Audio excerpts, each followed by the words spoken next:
은혜 받으실 하나님의 말씀은 요한계시록 6장 1절 2절의 말씀입니다.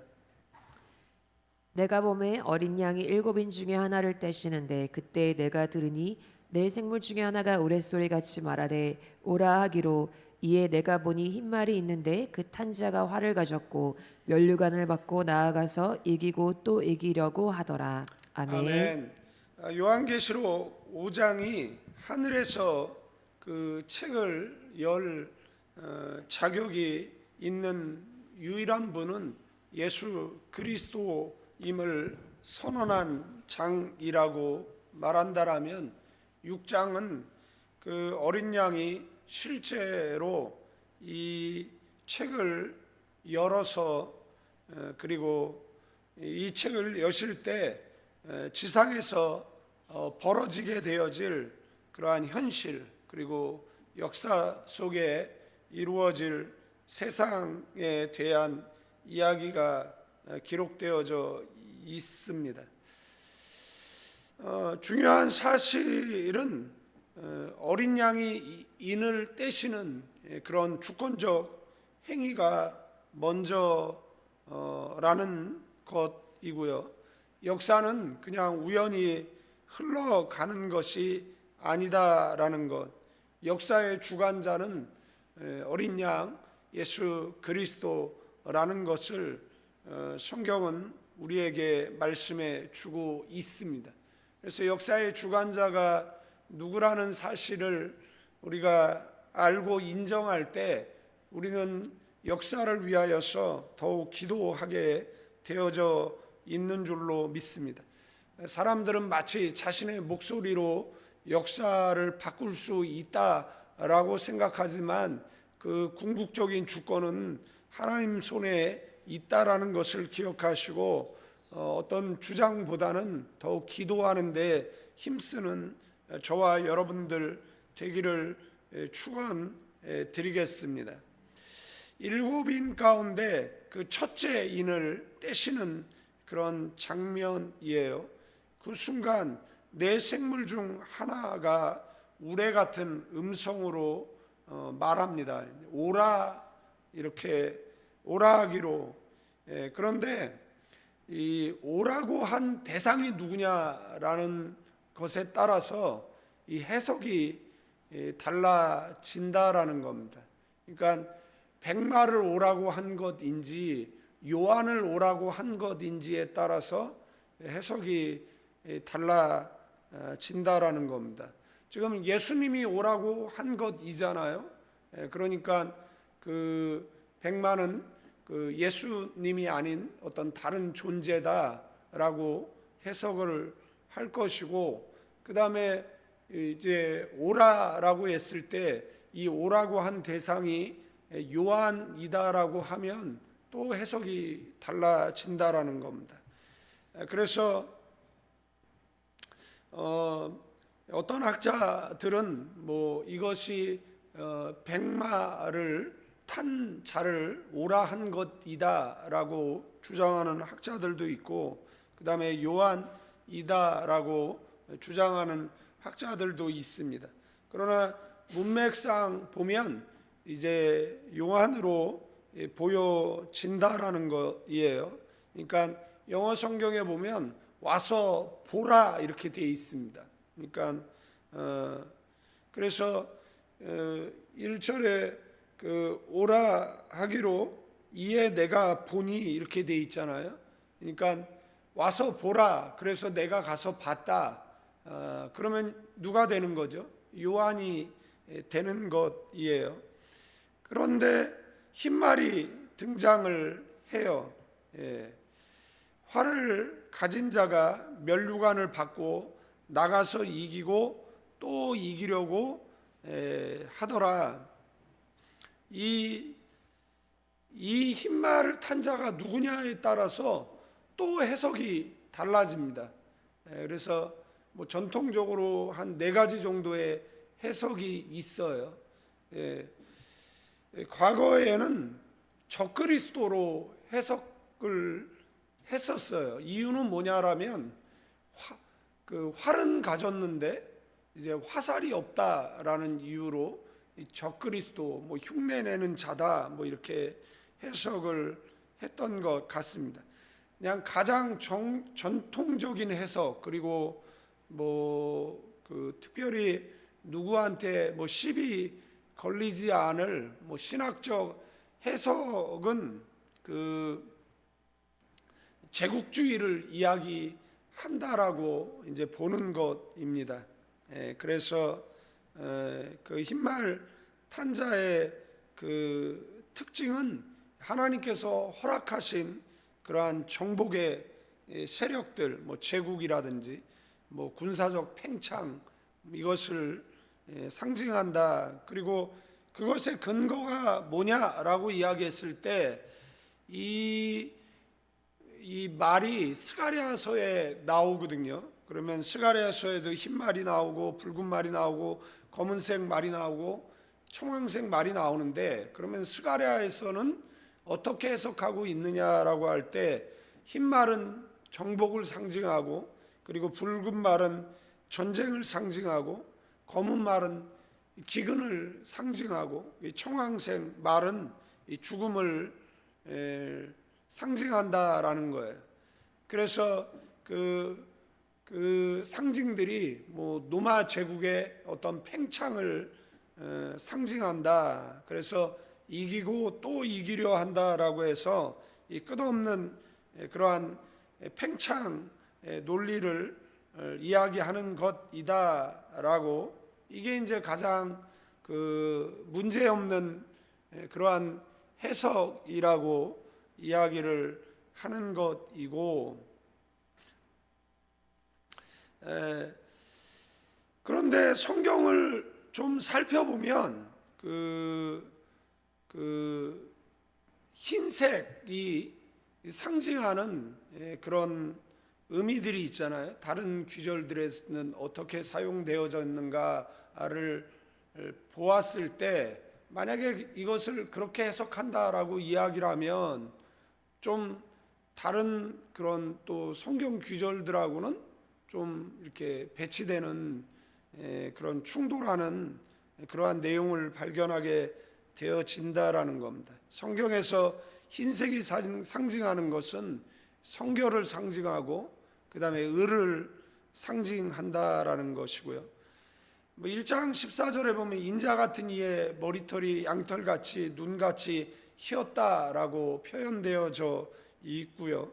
그 다음에 2장 17절에 보면 그 신실한 성도들이 받았던 돌이 흰돌이다라는 것을 보게 되어지고, 3장 4절에 보면 또 흰옷을 입었다라는 표현이 나오고, 그 다음에 19장 11절에 보면 그 재림의 주님은 흰말을 타고 오실 것이다라는 것을 말씀해 주고 있고, 그 다음에 19장 14절에 보면 그를 따르는 하늘의 군대들도 희고 깨끗한 세마포 옷을 입고 흰말을 타고 그를 따르는 것을 보게 되어지고, 20장 11절에 가면 그 하나님의 그 백보자 심판이 나와요.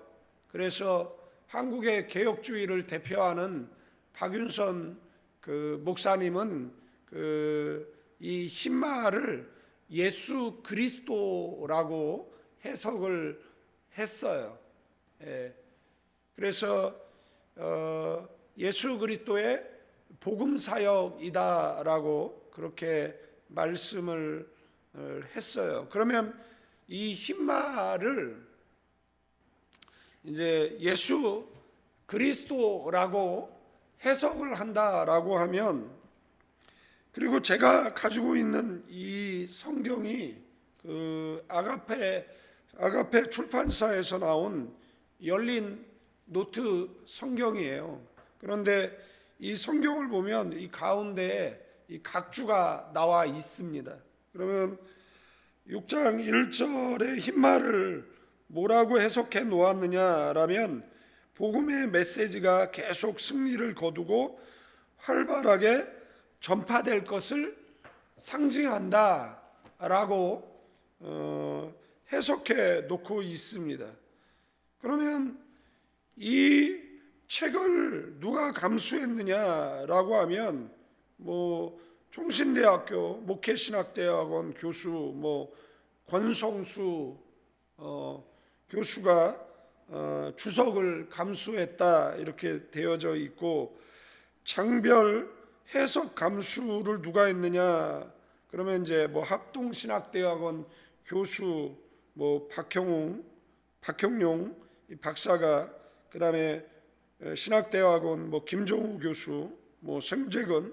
그러면 제가 공부할 때 여기 감수위원 지금 이 5명 가운데 2사람에게 직접 강의를 들었던 사람이죠. 그러면 지금 그들이 감수한 내용이 예수 그리스도로 해석했다라고 이야기하면 예수 그리스도라고 해석하는 데에는 별 문제가 없어 보인다라는 말씀을 좀 드리도록 하겠습니다. 그리고 그렇죠. 그래서 그러면 내용이 어떻게 되느냐라면 이제 복음 사역이 계속해서 확장된다. 그러면 우리는 필리핀에 있을 때 미국의 애틀란타 영락교회 고은영 목사님이 교회에 자주 오셔서 요한계시록을 강의해 주셨었죠.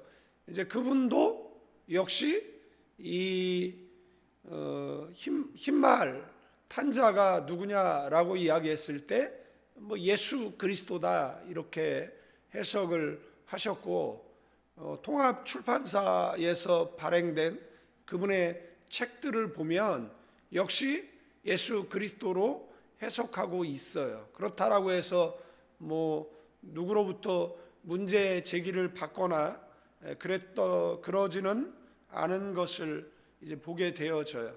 그래서 자, 4가지 해석이 있다라 그랬습니다. 적그리스도로 해석을 하는 거예요. 그러니까 적그리스도로 해석하면 이제 흰말탄자가 적그리스도다. 그러면 적그리스도가 나가서 계속 이기고 또 이기려고 한다라는 것은 사람들의 영혼을 우는 사자처럼 삼키려 한다. 이렇게 해석할 수 있을 거 아니겠습니까? 그 다음에 제국주의로 해석한다. 그거는 이제 앞에 말씀을 드렸고, 그 다음에 예수 그리스도로 해석한다라는 것은 지금 말씀드렸던 것처럼 여기에 각주도 그렇게 해석되어져 있고, 이것을 감수한 분들이 이것에 동의한다. 이런 말씀을 드렸고, 그 다음에 4번째 해석이 있습니다. 그러니까 과거적 해석과 그 다음에 현대적 해석이 다르다라고 보는 거예요. 그러니까 과거적, 그러니까 요한 당시의 해석은 제국주의로 해석을 하지만 현대에 와서는 그 해석을 이제 예수 그리스도로 본다. 이런 여러 가지 해석들이 있어요. 그리고 적그리스도로 본 이유는 뭐냐면, 이제 활은 가졌는데 뭐가 없는 거예요? 화살이 없다라는 겁니다. 그런데 여러분들, 활을 가졌으면 화살을 갖고 있겠죠. 성경은 이렇게 우주를 줄여 놓은 것이기 때문에 성경은 무슨 내용을 그렇게 친절하게 설명하고 있지를 않아요. 그런데 인간의 뇌피셜을 가지고 그냥 활을 가졌으면 화살을 갖고 있겠죠. 그런데 그것이 써 있지 않다라고. 그러면 시편에 보면 화살이 그 전통에 가득한 자라는 표현이 나오잖아요. 그러면 그 사람은 화살은 가졌는데 활이 안 써 있으니까 활을 안 갖고 있겠네요. 그렇게 해석은 하지 않지 않습니까? 그러니까 화살을 가지고 있으면 활을 갖고 있겠죠. 활을 갖고 있으면 화살을 갖고 있겠죠. 그래서 앞에 말씀드렸던 분은 어떻게 해석하느냐라고 이야기했을 때, 복음은 마치 활시를 당겨서, 활은요 한 번에 한 사람만을 쏘아 맞힐 수 있어요. 그 다음에 다시 화살을 장전해야 그 다음에 또 한 사람을 쏠 수 있어요. 그래서 복음 사역이라는 것은 뭐 나라의 지도자가 예수를 믿었다라고 해서 국민 전체가 믿는 게 아니잖아요. 엄마가 믿는다라고 해서 자식들이 다 믿는 것은 아니잖아요. 뭐 그러면 너무 좋은데, 말씀드렸지 않습니까? 제 동기 목사 교회에 그 장년 교인이 한 5천 명 되는데, 제가 거기에 청년이 뭐 얼마 안 된다 그래서 뭐 몇백 명 된다 그랬는데, 실제 청년회로 모이는 그 인원은 30명밖에 안 돼요. 청년회로 모이는. 그러면 그 교회에 뭐 그 권사님, 그 다음에 뭐 장로님, 뭐 지방에 있는 교회니까 뭐 서울로 상경해서 직장을 다닌다든지 뭐 그럴 수 있죠. 그러나 인원에 비해서 청년이 너무 적어요. 그러면 이유가 뭐냐라고 얘기했을 때, 부모는 교회를 나가는데 자식은 안 나가는 거예요. 그러니까 뭐 우리가 뭐 연자죄라는 것 있잖아요. 부모가 잘못한 것을 자식에게 물을 수는 없잖아요. 그러니까 물론 신앙은 극히 개인적인 것이지만, 그럼에도 불구하고 청년의 숫자가 너무 적다라는. 그러면 지금 한국 교회에 노령화, 뭐 고령화 이런 이야기를 하는 이유가 뭐냐면, 지금 한국 교회가 복음의 이 바톤을 다음 세대에 이렇게 넘겨줘야 되잖아요. 그러면 그 다음 세대가 그 복음의 바톤을 받아서 열심히 또 달려야 되는데, 지금 30, 40대 선교사가 없다라고 이야기할 정도로 지금 그 세대 단절, 뭐 선교지에서도 이런 세대 단절이 벌어지고 있는 이런 상황이거든요. 그래서 복음을 믿어서 그 다음에 구원을 받는 이것은 마치 활시를 당겨서 한 사람을 맞추듯 그렇다라고 해석할 수가 있다라는 것이에요. 그런데 그가 무엇을 받았어요? 이제 면류관을 받았어요. 이거는 허락된 그 권세라고 볼 수가 있어요. 그리고 이기고 또 이기더라. 이거 과거 분사인데 멈추지 않는 그러한 진행을 이야기하는 겁니다. 멈추지 않는 그런, 만약에 앞에 네 가지 해석 가운데 제국주의라고 해석을 했다라면 멈추지 않는 정복사역이 될 것이고, 복음사역이라고 한다라고 해석을 하면 멈추지 않는 복음사역을 말한다라는 겁니다.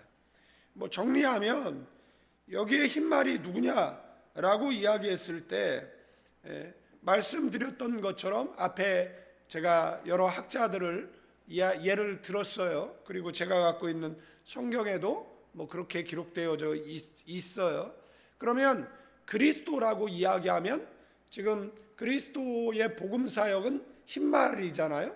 그러면 그 뒤에서부터 나오는 뭐 어떤 말들이 나옵니까? 붉은 말이 나오고 검은 말이 나오고 청황색 말이 나오잖아요. 그러면 이 복음 사역을 저지하는 세력들이 나오는 것이잖아요. 그러면 생각을 해보세요. 흰색과 그럼 빨간색이 맞나? 그러면 그 언저리는 무슨 빛으로 변하는 거죠? 뭐 주황빛으로 변하겠죠. 이것을 배교라고 본다라는 겁니다. 그러면 검은색과 흰색이 만나면 거기에는 회색지대가 되겠죠. 청황색과 그 다음에 흰색이 만나면, 그러면 이 흰말을 예수 그리스도의 복음 사역으로 본다라고 이야기하면 나머지들은 이 복음 사역을 뭐 하는 겁니까? 저해하는, 방해하는, 막아서는 그런 세력이다라고 해석하는 것이 맞다라는 것입니다. 그래서 그 말씀을 드렸어요. 근데 말은 전쟁을 상징하는 게 맞습니다. 그러면 흰 전쟁이 되는 것이잖아요. 그러면 흰색이 상징하는 게 뭐냐? 그러면 그리스도다라고 이야기하면 그리스도 전쟁이니까 이 복음 전쟁을 이야기하는 것이고, 그러면 그 복음 전파가 2000년 전에 시작된 그 복음 사역이 지금 2025년에 와서 전 세계 60억 가운데 20억이 예수를 믿는 그런 세상이잖아요. 이것이 계속해서 전진을 하느냐, 아니면 그 방해 세력들에 의해서 계속해서 막히느냐라고 할 때, 여러분들 이 백마 사역을 막기 위한 이 세력들, 뭐 뒤에 나오는 이 붉은 말, 근데 특징들이 나중에 나와 있으니까 뭐 나중에 설명을 드리도록 하고요. 그래서 말씀을 이제 드렸어요. 그래서 요한계시록 6장의 이 첫 장면은 우리에게 분명히 말씀에 주고 있어요. 그것은 뭐죠? 역사는 누가 주관자다? 예수님이 주관자시고, 역사는 그 통제 불능의 상태가 아니다라는 것이고, 그 다음에 심판은 뭐 우발적 사고로 심판이 이루어지는 것이 아니다라는 거예요. 말들이 뛰기 전에 먼저 어린 양이 인을 떼셨고, 그리고 이 네 생물들이 와서 보라. 그래서 누가 와서 본 것이에요. 요한이 이것을 봤어요. 그래서 이 계시라는 거, 이 아포칼립스라는 묵시문학은 어떻게 되어 있느냐라면, 그 지역에서 이루어진 사건이 그 다음에 뭐예요? 전 우주적으로 이루어질 그 사건으로 갑니다. 종국사적 사건. 그러니까 어떤 사람들은 요한계시록이 그 당시에 다 성취됐다, 뭐 이렇게 주장하는 사람들이 있는데, 그것이 그러니까 묵시문학은 그 당시에 이루어지죠. 그러나 역사 속에 계속해서, 그리고 종국사적에 이루어지는, 그러니까 종국사적에 이제 실체가 나타나게 되는 것이죠. 그래서 요한계시록은 계속해서 우리에게 무슨 말을 하냐면, 이런 일이 일어나면 뭐 하라는 거예요? 신앙의 옷깃을 여미라는 거예요. 그날 연월 일시는 우리가 알 수는 없죠. 안다라고, 하나님만 아는 것인데, 아들도 모르고 천사도 모른다라고 하는데 목사가 안 돼. 그러면 사꾼이죠. 그러면 사탄아 물러가라라고 하고, 그 다음에 그 교회를 떠나서 나와야죠. 그런 시한부 종말론을 주장하는데 그냥 넉놓고 앉아 있어요. 우리 목사님이 무슨 심오한 뜻이 있겠지라고 하다가는 영원히 지옥 가는 그런 비참한 일이 벌어진다라는 것을 기억하셔야 된다라는 것이고, 이 하늘에 그래서 이제 뭐 하는 겁니까? 이제 백마가 이제 그 시대에, 그래서 세계의 역사를 이렇게 볼 때, 우리나라도 마찬가지잖아요. 우리나라 뭐 고조선으로 시작을 해가지고 뭐 대한제국, 대한민국이 되기까지 한 열 몇 단어만 이야기하면 대충 한국사가 이해가 돼요. 그런데 세계사를 볼 때 대충 그러니까 전 세계에 영향력을 미친 그러한 사건들이 있잖아요. 그러면 몇 단어만 이야기하면 뭐 세계사가 정리가 되거든요. 그런데 인류 역사에 가장 영향력을 미친 사건이 뭐냐라고 이야기했을 때, 어느 한 나라 빼놓지 않고 다 영향력을 미친 사건, 그게 뭐예요? 예수혁명입니다. 복음 사역입니다.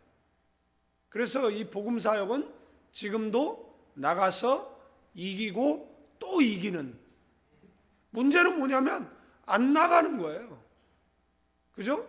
여러분들 지금은 전도가 안 된다라고 이야기하지만 그래도 나가서 전하고 또 전하면 결국은 이기는 역사가, 여러분들 우리의 가족 구성원들 우리가 생명줄을 놓지 않고 그 다음에 계속해서 예수 믿자라고 이야기하면 뭐 시간이 좀 오래 걸리지만, 저도 저희 어머니 주께로 인도하는데 15년 작정 기도만 7년 했으니까, 그리고 예수 믿고 집사로 성도의 의무를 다한 집사로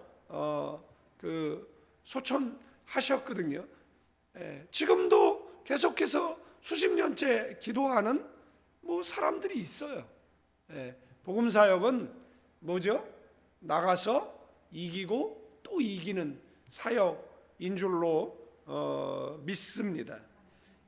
그 다음에 이제 나오는 내용들은 이 복음 사역을 막는 그러한 세력들이겠죠. 그것은 내일 좀 살펴보도록 하고, 우리가 이 말씀 속에 신비에 새겨야 될 말씀은 뭐죠? 역사의 주관자는 누구죠? 예수님입니다. 우리가 혁명, 뭐 나아가서 혁명을 하지는 않지만, 여러분들 가장 상처 없는 혁명이 뭐냐라고 이야기했을 때 기도혁명입니다. 기도하면 역사의 주관자 되시는 하나님께서 역사 속에 개입하셔서 그리고 역사의 방향을 틀어 주실 줄로 믿습니다. 그래서 나라를 위하여서 기도하시는, 그러면 역사의 주관자가 하나님이시면 우리의 인생의 주관자는 누구시죠? 역시 하나님이시죠. 우리는 누구에게 잘 보여야 됩니까? 하나님께 잘 보여야죠. 우리는 누구랑 교제를 해야 됩니까? 내 인생의 문제를 누구 앞에 이야기해야 됩니까? 하나님 앞에 이야기해야죠. 기도라는 방식을 통해서. 그리고 이 특징이 나오잖아요. 흰말, 활, 면류관, 이기고 또 이기더라. 네 가지 특징이 있잖아요.